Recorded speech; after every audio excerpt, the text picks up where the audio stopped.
কেমন আছো বন্ধু আমার, কাছের এবং দূরের? জানতে চাইছি কুশল খবর তোমার হৃদয়পুরের। থাক না যতই টানাপোড়েন, ভালো থাকাটাই সব। জীবন মানে আর কিছু নয়, জীবন তো উৎসব। সত্যি তাই, এই জীবনটা আমাদের একটা উৎসবই বটে।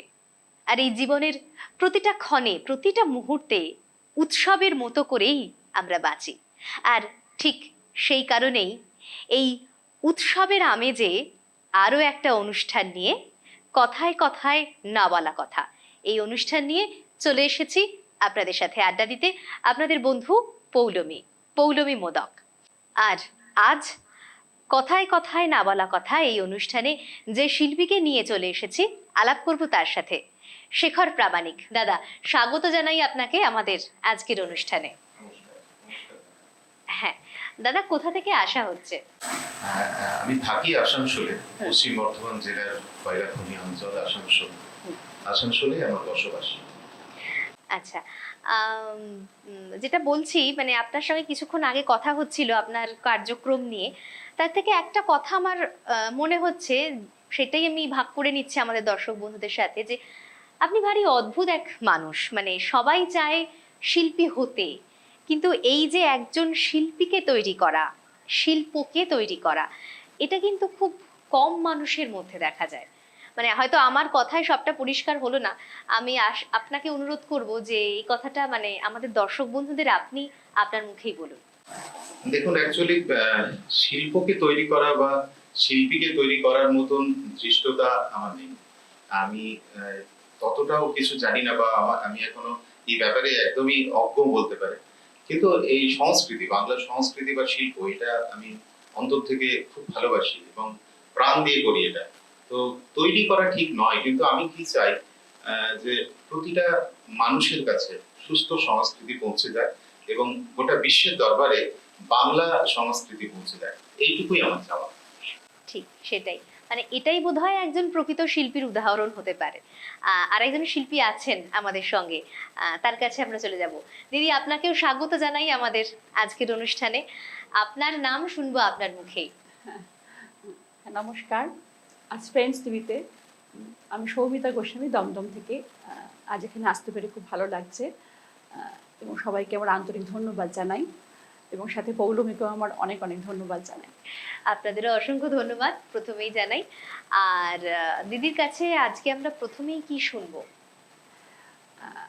আজ প্রথমে একটি রবি ঠাকুরের গান দিয়ে বেশ অনুষ্ঠান শুরু করছি। একদম, মানে বাঙালির নৃত্য শুরু হ্যাঁ, হয় না একদম তাই। রবীন্দ্রনাথের ছাড়া। আসলে রবীন্দ্রনাথ হচ্ছে আমাদের একদম মনের প্রাণে সবসময়। ঠিক। তো ও এই গান ছাড়া অন্য গান দিয়ে একদম ভাবাই যায় না। একদম একদম।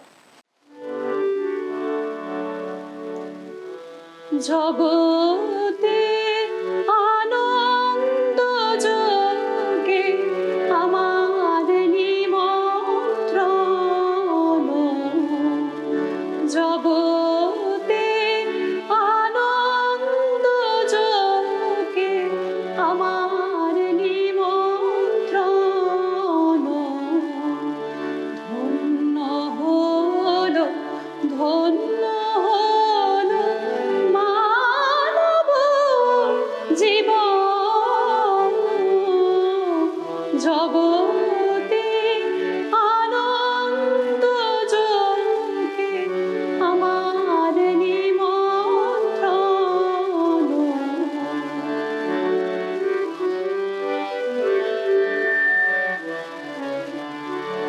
নয়ন আমার রূপের পরে সাধ মেটায় বেড়ায় ঘুরে, নয়ন আমার রূপের পরে সাধ মেটায় বেড়ায় ঘুরে, শ্রবণ আমার গভীর সুরে হয়েছে মগন,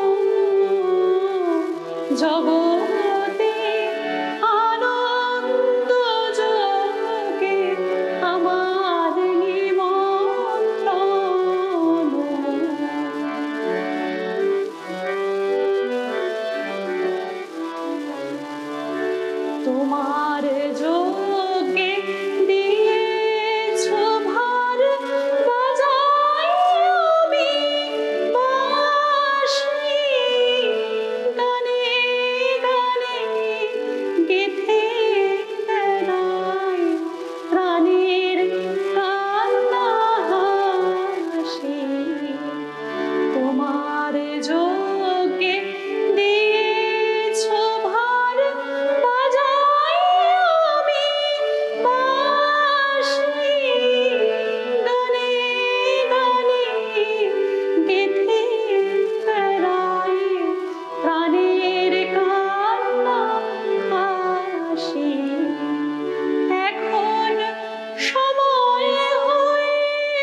জগতে আনন্দ যুগে আমার নিমন্ত্রণ। আহা, শুরুতেই এত সুন্দর একটা গান, সত্যি মানে আমাদের আজকের অনুষ্ঠানটাকে একটা অন্য মাত্রায় নিয়ে গেল বলা যেতেই পারে। আচ্ছা দিদি, এবার একটু আলাপচারিতায় যাই। দাদার সঙ্গে আপনার আলাপ কতদিনের? আলাপ কতদিনের বলতে আসলে আমি সাংস্কৃতিক জগতে অনেকদিন থেকেই রয়েছি, গান করি, কিন্তু এই করোনার সময় থেকে আমাদের এই ফেসবুক লাইভটা আসলে শুরু হয়েছে। তো তখন থেকে একটু অল্প অল্প করে আমি এমনি বিভিন্ন গ্রুপ আছে সেখানেও আমি গান করি, বা আমি নিজের বলেও গান মানে গান দিয়েছি, গান পোস্ট করেছি। তো সেইভাবেই এরকমভাবে মানে এই সূত্রেই আর কি আমি প্রথম আপনার কলাকুশলীকে পাই, এবং সেই সূত্রে আমার ওনার সাথে পরিচয়, দাদার সাথে পরিচয়, ফোন করে প্রথম আমার আলাপ হয়েছিল। তারপরে আমি একটি গান ওনাকে দিই, উনি আমার সেই গানটি খুব সুন্দর করে এডিটিং করে দিয়ে সেটি উনি সবার মধ্যে একদম মানে কি বলবো, সবার মধ্যে পুরো সেই গানটি ছড়িয়ে দিয়েছিল। মানে আমি ঠিক করে বলতে পারছি না, এত সুন্দর ভাবে উনি সেই গানটি এডিটিং করেছিলেন, এবং সেই গানটি আমার জীবনের মানে একটা মাইলস্টোন বলতে পারি। এই কারণেই বলছি কারণ সেই গানটি প্রথম মানে সারা ফেসবুক মানে জুড়ে সেটা প্রায় 50,000 ভিউ হয়েছিল। তো সেটা তো আমার কাছে একটা মাইলস্টোনেরই মতো।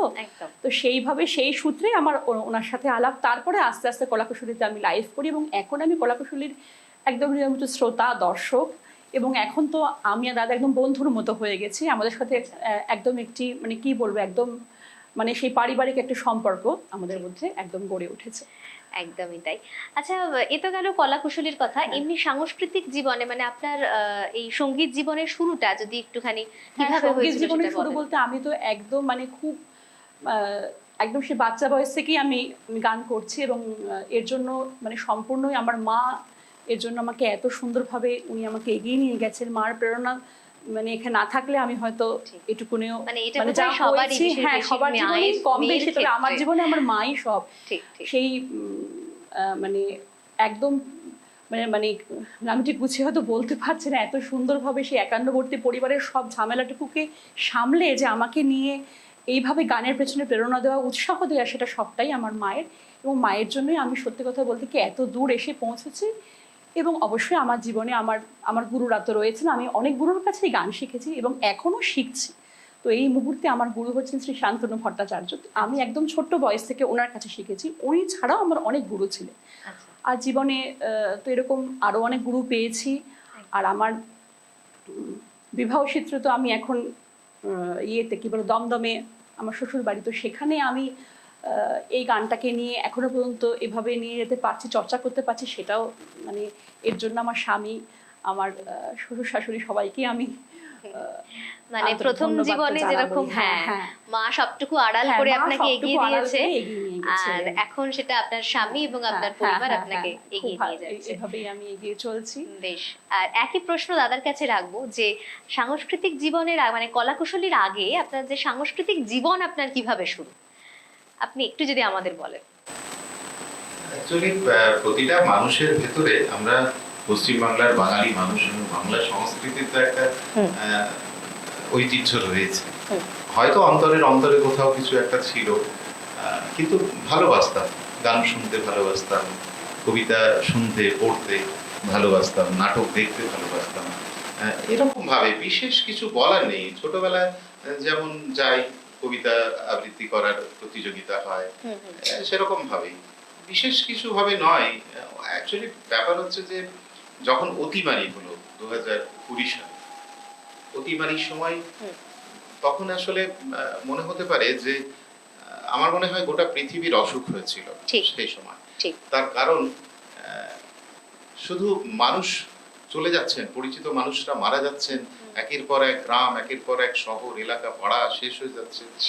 সেখানে থেমেছিল না। যারা জীবিত আছি আমরা এখনো পর্যন্ত, যারা আমরা জীবিত আছি সেই সময়কালের মানুষ, তারা কিন্তু মানসিকভাবে আমরা ভীষণভাবে ক্ষতিগ্রস্ত হয়েছিলাম সেই সময়টায়। তাই একটা ভীষণভাবে টালমাটাল পরিস্থিতির মধ্যে আমরা ছিলাম। এবং এই অতিমারির ব্যাপারটা আমরা এই 2000 সালের আগে কেউ জানতাম না, অতিমারি কি জিনিস। কিন্তু হঠাৎ করে এমন একটা জিনিস জীবনে চলে আসার ফলে আমরা না মানসিকভাবে ভীষণ রকমের অসুস্থ হয়ে পড়েছিলাম সবাই।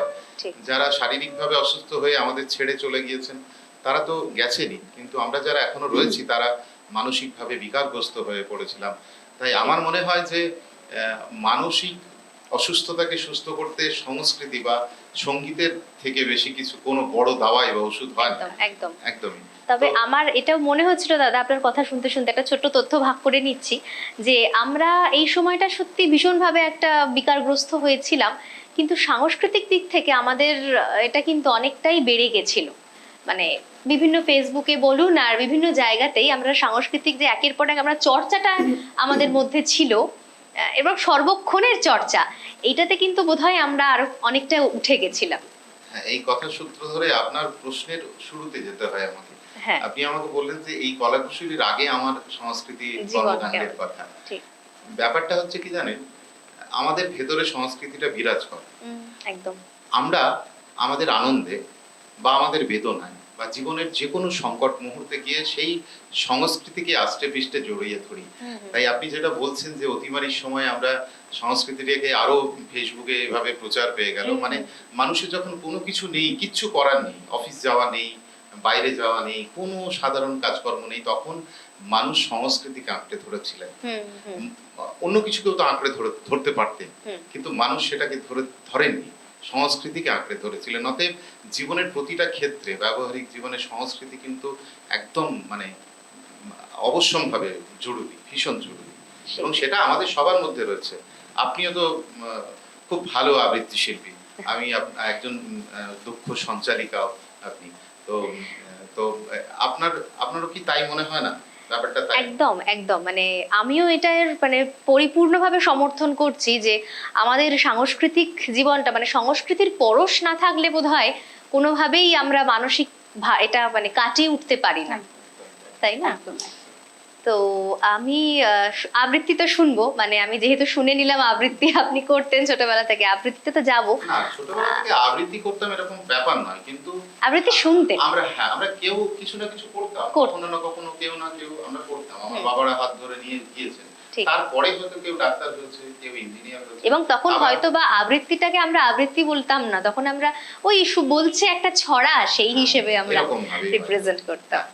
তো সেটা সেভাবে বিশালভাবে কিছু করিনি, কিন্তু তবে ভালোবাসার একটা জায়গা, আর সেই ভালোবাসার জায়গা থেকে আমরা আজকে শুনবো। তবে তার আগে আরেকটা ছোট প্রশ্ন আপনাকে রাখি, যে হঠাৎ কলাকুশলী কেন? মানে এই নামটা আমি শুনছি বারবার, হঠাৎ কেন?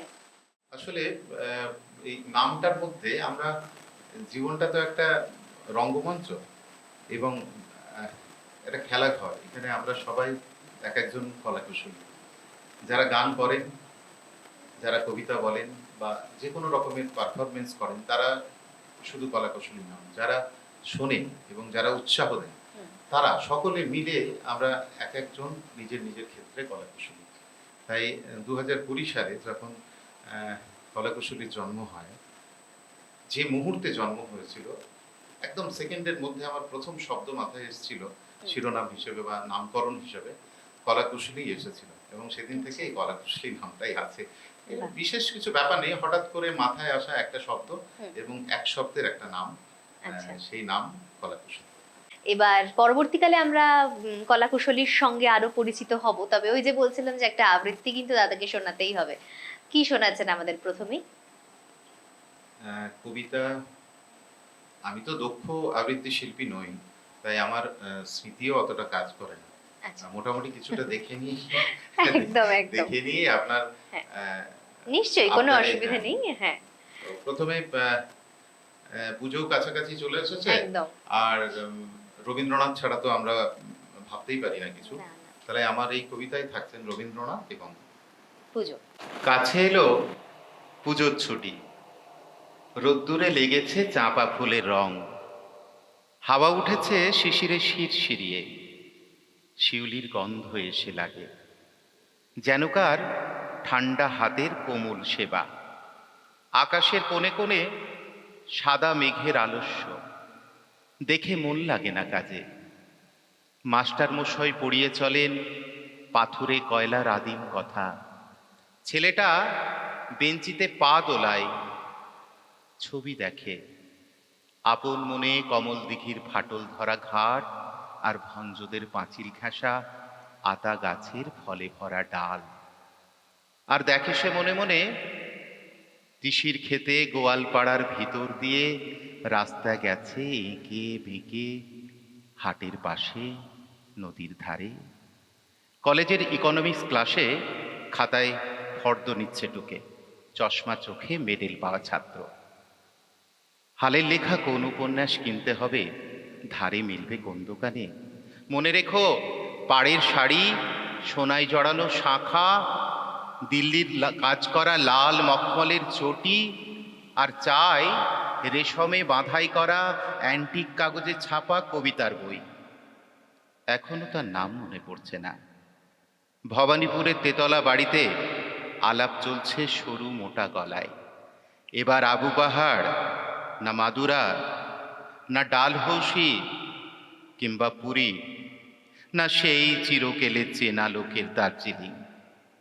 আর দেখছি সামনে দিয়ে স্টেশনে যাবার রাঙা রাস্তায় শহরের দাদন দেওয়া দড়ি বাঁধা ছাগল ছানা 5টা 6টা করে, তাদের নিষ্ফল কান্নার স্বর ছড়িয়ে পড়ে কাশের ঝালর দোলা শরতের শান্ত আকাশে। কেমন করে বুঝবে তারা এলো তাদের পূজার ছুটির দিন। তাদের এই কবিতার রেস্টে নেই, আমার একটি গানের কথা মনে পড়লো, আমি এই গানটি করি। একদম মানে আমাদের মন সব পুজো পুজো হয়ে গেল, সামনেই তো পুজো আসছে, প্রায় আসন্ন।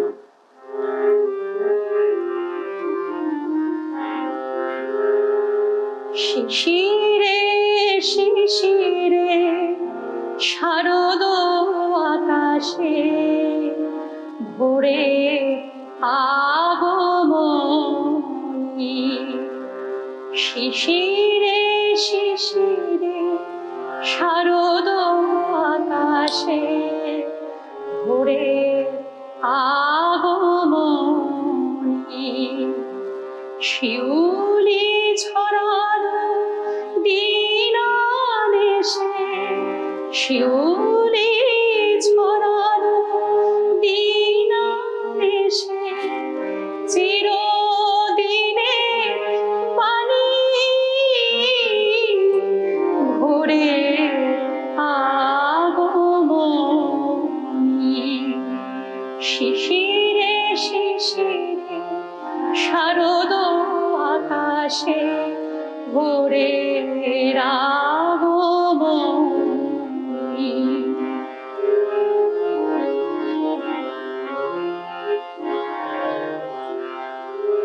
সোনার আলোয় জাগবে পৃথিবী, বাজবে এ আলোর বাঁশি।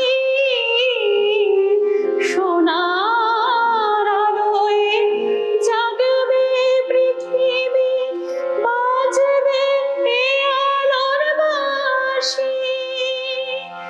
আকাশ মোটে মহামায়া, ভুবন মোহিনী হাসি। দিকে দিকে আজ উঠবে বেজে, দিকে দিকে আজ উঠবে বেজে মায়ের পদধ্বনি। শিশিরে শিশিরে শারদ আকাশে ভোরে আগমনী।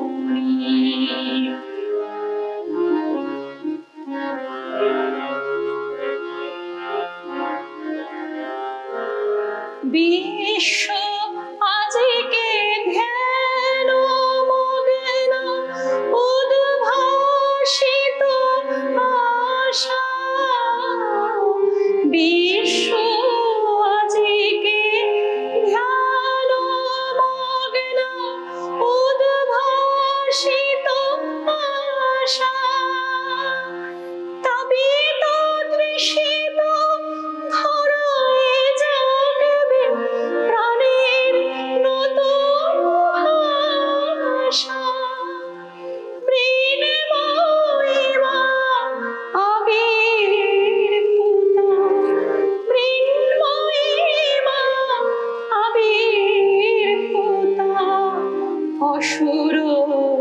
বিনাশিনী,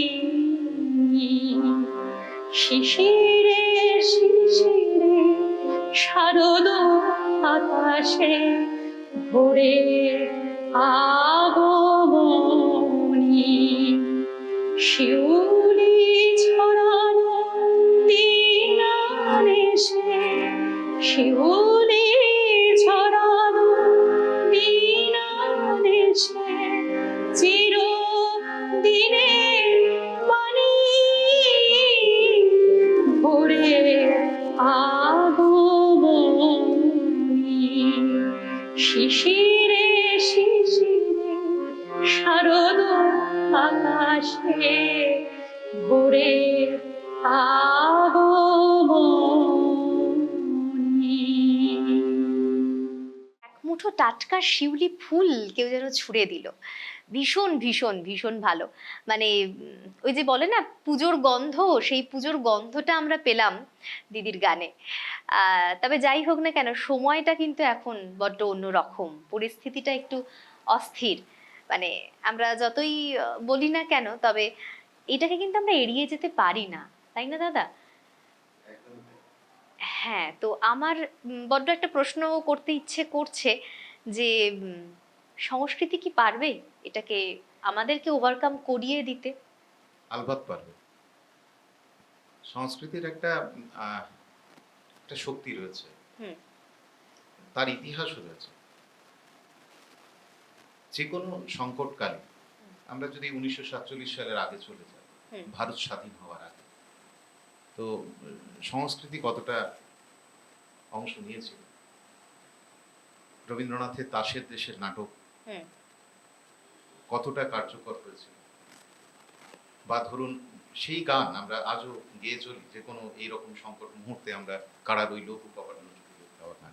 অতএব সংস্কৃতি পারবে, অবশ্যই পারবে। এবং হ্যাঁ, সংস্কৃতি আসলে সত্য, চিরন্তন সত্য। সেই তো কারণ আর এখন তো আমরা সেই শান্তির প্রলেপটা চাইছি না, আমরা মানে এগিয়ে যেতে চাইছি। এবং যেটা বলতে চাইছি, মানে রবীন্দ্রনাথের ভাষা যদি ধার নিয়ে বলতে হয়, যে যত আগে যাবে দ্বিধা সন্দেহ ঘুচে যাবে পাছে পাছে, পায়ে পায়ে তব ধনিয়া উঠিবে মহাবাণী আছে আছে। এই সত্য, এই আছে, এই থাকাটাই মানে আমরা আরো গভীরভাবে পেতে চাই। তো দাদা যদি একটা কিছু আবৃত্তি শোনান, মানে এই সময়ের সঙ্গে প্রাসঙ্গিক যদি কিছু আমরা শুনে নিই দাদার থেকে। প্রাসঙ্গিক আসলে সেরকম প্রাসঙ্গিক বলতে বোঝাবে না হয়তো, কিন্তু এটা তো অ্যাকচুয়ালি সমাজের, আপনি যেটা ইন্ডিকেট করতে চাইছেন সেটা তো সমাজের এক ধরনের ঘুণ ধরা, ঠিক। সমাজের ঘুণ। এই সমাজের ঘুণ ধরাকে নিয়ে দেবব্রত সিংহের লেখা আমার প্রিয় কবি একাদশী। এসিটা একটু বাড়াবে, গরম করছে। মানে আমারই গরম করছে? গরম করছে তো আমার সবার? গরম করছে না, তুমি আমারও গরম করছে না। আমি ঘামে যাচ্ছি, তাহলে হয়তো ডিরেক্ট নেই বলে। আচ্ছা, এই জায়গাটা না ঠিক আসলো না মনে হলো, আমি কি আরেকটু কিছু তখন খুব ভোরবেলা, শিউলি ঝরানো ভোরবেলা, সেই আলো আঁধারি ভোরে ঝুপড়ি ঘরের আগল খুলে মেয়েকে রেখে বেরুলো সে। লাইন ধারে বস্তি তখনও ছেঁড়া মাদুরে, ঘুমের ঘোরে এপাশ ওপাশ। জায়গাটা শহর না, শহর নয়, মহানগর। সাইনবোর্ডে, পোস্টারে, পোস্ট অফিসের পিনকোডে, জমির দলিলে, পার্টির দালালে, প্রমোটারের ফ্ল্যাট বাড়িতে। জায়গাটা কলকাতা, নিউ টাউনের নিউ কলকাতা। লাইন ধারে হাঁটতে হাঁটতে যেমন যায়, তেমনি করে সে পেরিয়ে গেছিল খাল পার। কত আর বয়স, 23 কি 24, নেহাতি কম বয়সী।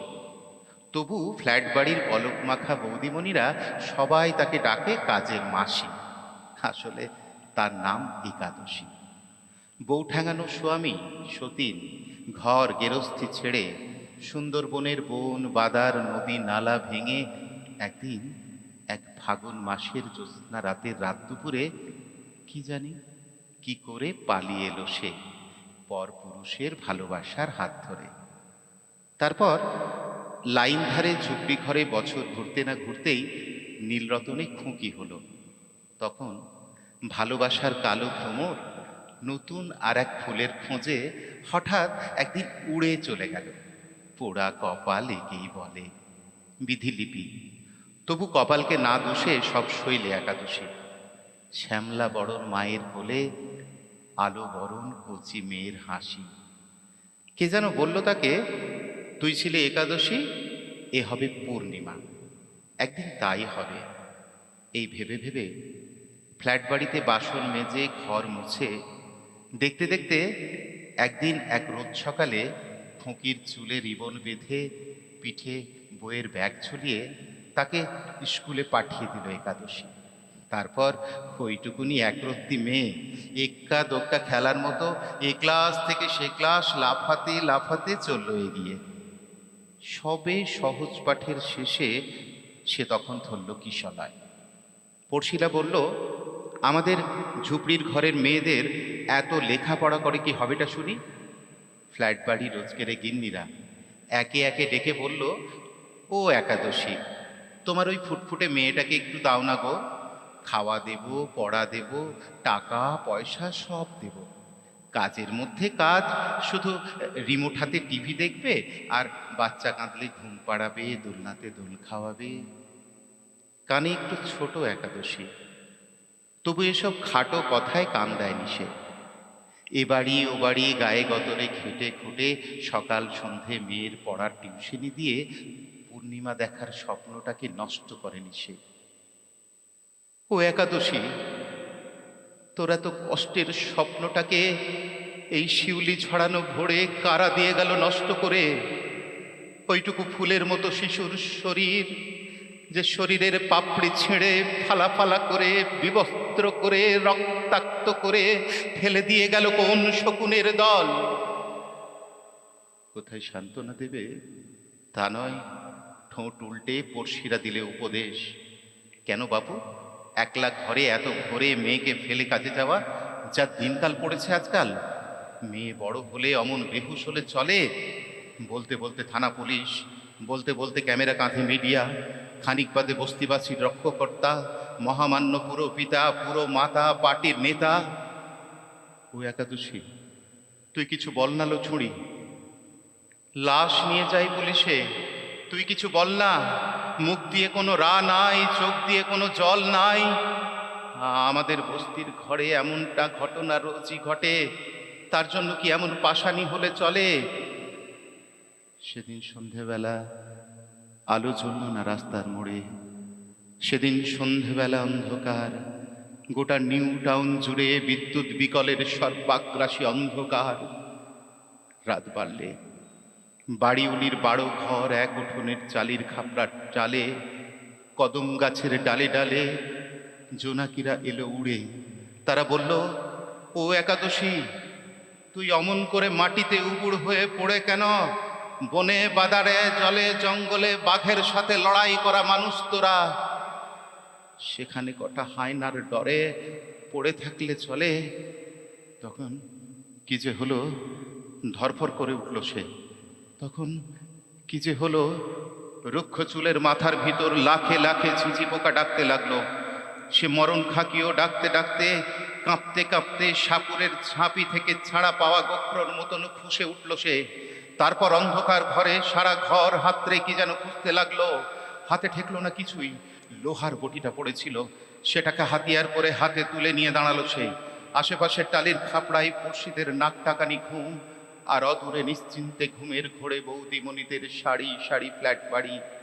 এর মাঝে এক তীব্র ঘেন্নায় মুখে থুতু ছেটাতে ছেটাতে সে খুলে ফেললো সব কাপড় চোপড়, এক এক করে ছুঁড়ে দিল শাড়ি ব্লাউজ সব। তারপর এই অন্ধকার মহানগরীতে এলো চুলে, ধকধকে জুতোকে আগ্নেয় গেরিছিলে হাতিয়ার হাতে জানোয়ার খুঁজতে বেরোলো উলঙ্গ একাদশী।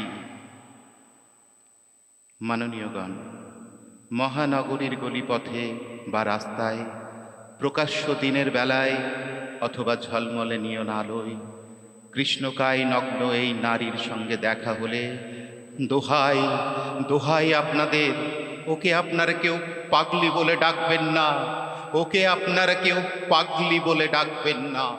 কি শোনালেন দাদা, গায়ে কাঁটা দিয়ে উঠলো যাকে বলে।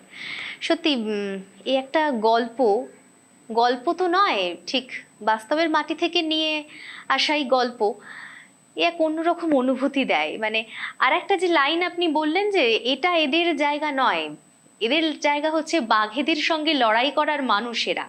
সুতরাং এদের জায়গাটা একটু অন্য রকম, একটু তাদের সমস্ত পোশাক আশাক বলুন, সমস্ত কিছুটাই অন্য রকম তাদের হয়। তো সেই নিয়ে আপনি কাজ করেছেন, আপনি শুনলাম আমরা। তো সেইটা যদি একটু আমাদেরকে বলেন যে আঞ্চলিক ভিত্তিতে আপনার যে কাজ এবং সেখানে আপনি কি কি দেখেছেন, মানে এই যে আমাদের মহানগরের সঙ্গে তফাৎ, এইটা আমি বলতে চাইছি। আসলে কিছু দূর এগিয়ে গেলেই 20 কিলোমিটার দূরে দূরে দেখবেন আপনি লক্ষ্য করে, যেখানে ভাষার তফাৎ গড়ে ওঠে, পোশাক পরিচ্ছদের তফাৎ গড়ে ওঠে। এটা এক ধরনের নেশা। মানে আপনি যদি কোনো জায়গায় মিশতে যান কারোর সাথে, আমরা ট্রেনে বাসে যদি যাই, দেখবেন পাশের সিটের ডান পাশের মানুষটি আলাদা রকম ভাষায় কথা বলছে এবং বাম পাশের মানুষটি আলাদা ভাষায় কথা বলছে। হ্যাঁ, হ্যাঁ, বাংলা ভাষা কঠিন এবং কিন্তু খুব মিষ্টি। বেশ। এর মধ্যে একটা রসবোধ রয়েছে। একদম হ্যাঁ, একদম। আঞ্চলিক ভাষার মধ্যে একটা রসবোধ হচ্ছে। একটা অঞ্চলের ভাষাকে দিয়ে সেই অঞ্চলের মানুষকে আমরা, সেটাই তার ঠিকানা, আমরা ঠিকানা লেখার দরকার হয় না। ভাষা দেখে আমরা বুঝতে পারি ইনি বীরভূমের, ইনি পুরুলিয়ার, ইনি বাঁকুড়ার, ইনি মুর্শিদাবাদের। একদম। ভাষা আমাদের ঠিকানা, এটা বলতে পারি আমি। হ্যাঁ, তো সেইটার ভিত্তিতে আপনি কাজ করেছেন বলছিলেন যে কিছু 20 মাইল অন্তর অন্তর গিয়ে সেখানে মানুষের সাথে একটু পর্যবেক্ষণ করা এবং তারা তাদের সমস্ত খাদ্যাভ্যাস থেকে শুরু করে সমস্ত কিছুটাই সাংস্কৃতিক সবটাই আপনি একটু মানে নোট ডাউন করেছেন। এটা কি আপনার নেশা নাকি? নেশা বলতে দেখুন, এক একজন তো ছুটিতে মানুষ বিভিন্ন রকম ভাবে কাটায়।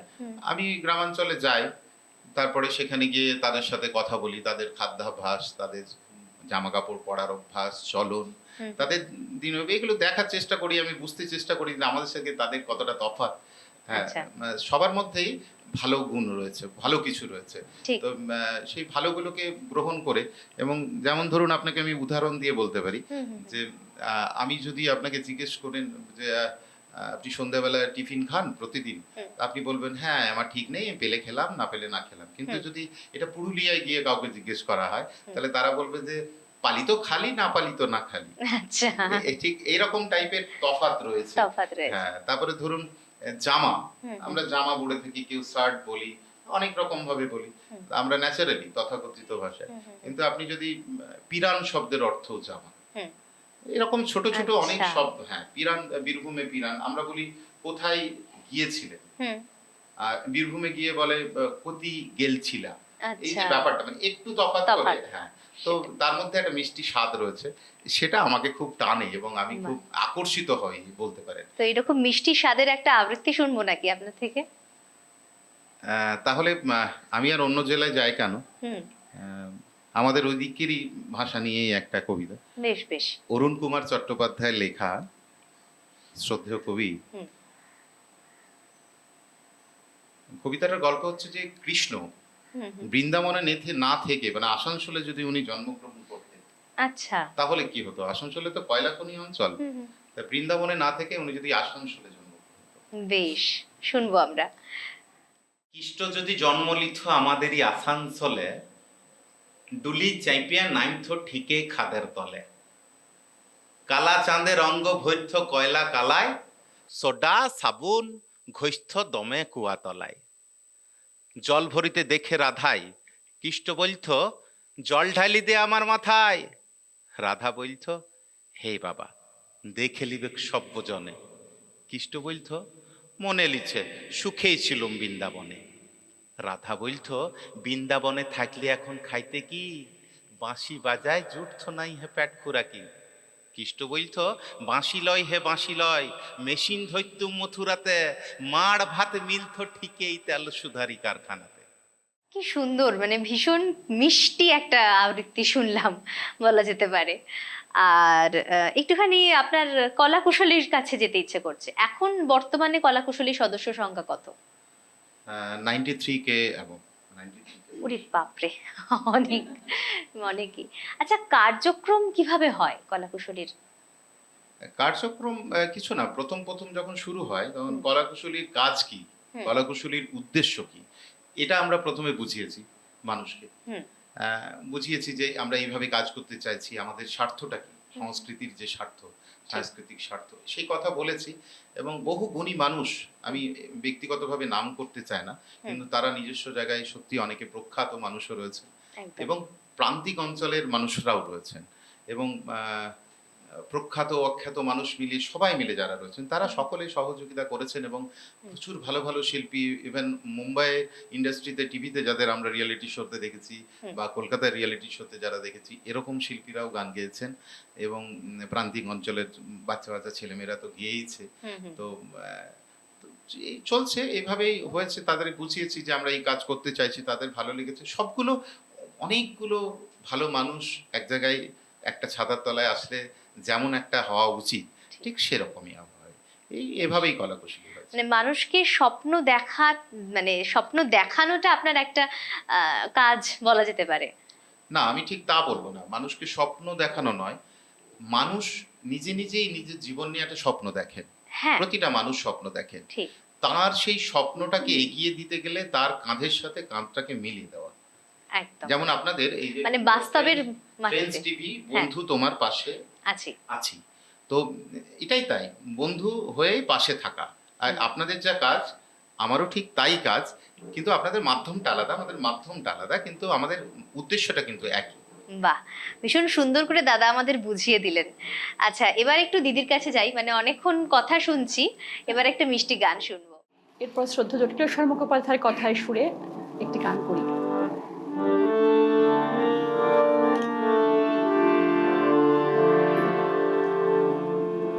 আমার স্বপন কিনতে পারে এমন আমির কই, আমার জল ছবিতে রং মিলাবে এমন আবির কই, আমার স্বপন কিনতে পারে এমন আমির কই, আমার জল ছবিতে রং মিলাবে এমন আবির কই।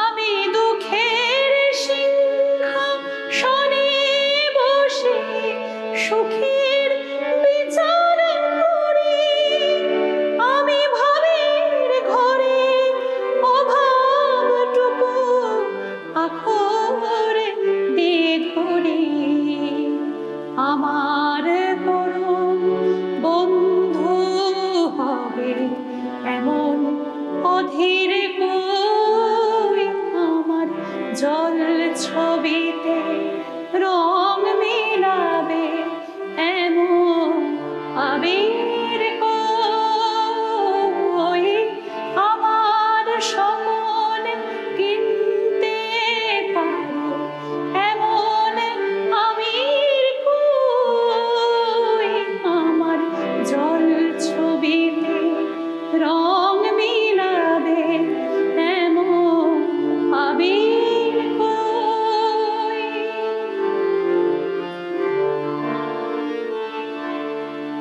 আমি অসীম ধনে ধনী, দরিদ্রকে বলে আমার জাগরণে ঘুমে আছে, বিনিদ্রকে বলে আমার। আমি অসীম ধনে ধনী, দরিদ্রকে বলে আমায় জাগরণে ঘুমে আছে, বিনিদ্রকে বলে আমায়। আমি পথের দিশা ভুলে গিয়ে পথে ফিরে আসি, আমি ভালোবাসার যন্ত্রণাকে অধিক ভালোবাসি, আমায় ধরে রাখে এমন সিনির কই আমার জল ছবিতে রং মিলাবে এমন আবির কই আমার স্বপন কিনতে পারে এমন আমির কই আমার জল ছবিতে রং মিলাবে এমন আবির কই এমন আবির কই এমন আবির কই। এমন কিছু কিছু সময় আসে যখন থেমে থাকতে ইচ্ছে করে। দিদির এই গানটার পরে সেরকমই একটা অনুভূতি হচ্ছে যে একটু কিছুক্ষণ চুপ করে যাই। ভীষণ ভীষণ ভীষণ সুন্দর দিদি, অনবদ্য আপনার এই পরিবেশনা। চলে যাব দাদার কাছে। দাদা, এই যে ভবিষ্যতের যে একটা শিল্পের যে চিত্র আপনি দেখতে পাচ্ছেন, মানে এখন যে চিত্র আপনি দেখতে পাচ্ছেন শিল্পের, ভবিষ্যতে এটার কি মানে রয়েছে, আপনার কি মনে হচ্ছে ভবিষ্যতে আমাদের শিল্প কোন দিকে যাবে? খুব ভালো দিকে রয়েছি আমরা, ভীষণ রকমের ভালো দিকে রয়েছি এবং আরো ভালোর দিকে এগোচ্ছি। এটা আমার অনুভূতি বা আমার যতদূর দেখছি আমি। তার কারণ এই যে আমরা কলাকুশলীতে যত শিল্পীরা গান গাইছেন তারা তো বটেই, এবং তারা বড়রা তো অবশ্যই, হুম। বাচ্চারা, প্রচুর ছোট ছোট বাচ্চা ছেলে মেয়েরা এবং তাদের বাবা মারা হুম। এই সঙ্গীতের প্রতি বা এই সংস্কৃতির প্রতি ভীষণ রকমের সিরিয়াস।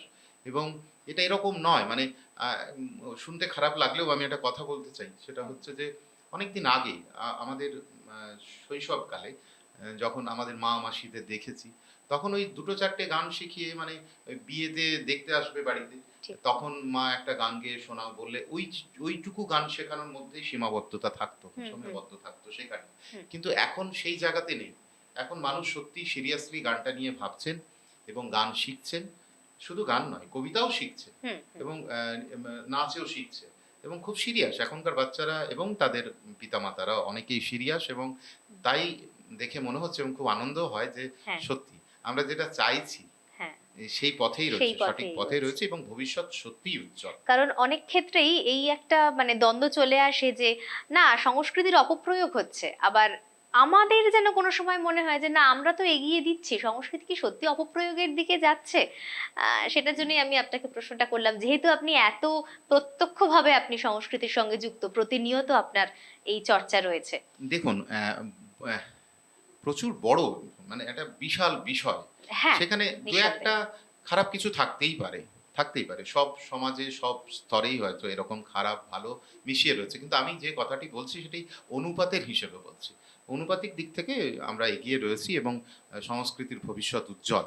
বেশ, মানে মাপকাঠিতে আমরা এগিয়ে আছি বলা অনেকটা যেতে পারে। এগিয়ে আছি এবং আমরা সত্যি খুব গর্বিত একজন বাঙালি হিসেবে। ঠিক। সত্যিই গর্বিত। সেই দাদা, আপনার ভবিষ্যৎ পরিকল্পনা কি সাংস্কৃতিক জীবনে? আমি যা করছি হুম। তাই করব শেষ নিঃশ্বাস পর্যন্ত, এটাই আমার পরিকল্পনা। বিশাল বড় একটা মানে কথা, বা যাই বলি না কেন, আমাদের সামনে দাদা বললেন।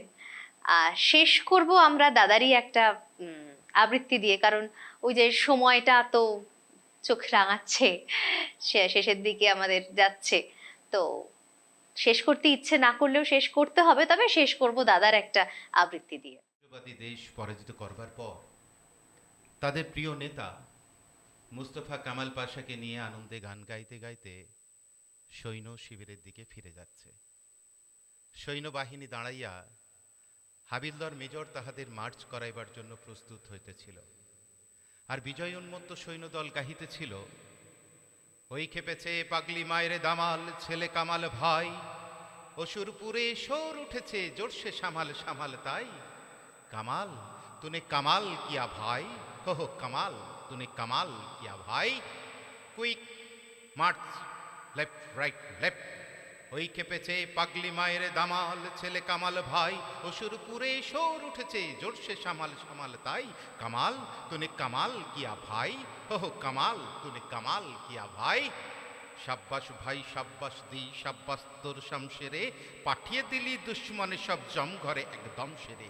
বল দেখি ভাই বল হারে, দুনিয়ার কে ডর করে না তুর্কির তেজ তলোয়ারে।